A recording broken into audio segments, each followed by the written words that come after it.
منورات ظاہری، یعنی وہ 10 ایسے اعمال جن کے انسان کے اعضاء سے پتہ چل جاتا ہے اور ان کا اہتمام کرنے سے دوسرے حکموں پر آسانی ہو جاتی ہے۔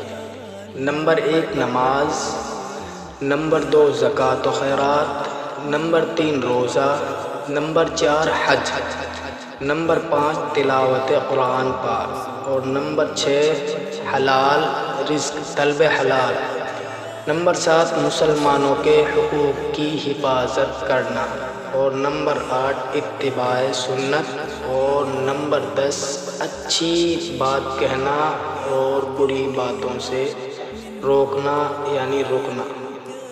اللہ تبارک و تعالی ہمیں ان 10 چیزوں پر عمل کرنے کی توفیق عطا فرمائے، آمین۔ جزاک اللہ خیرا و احسن الجزاء۔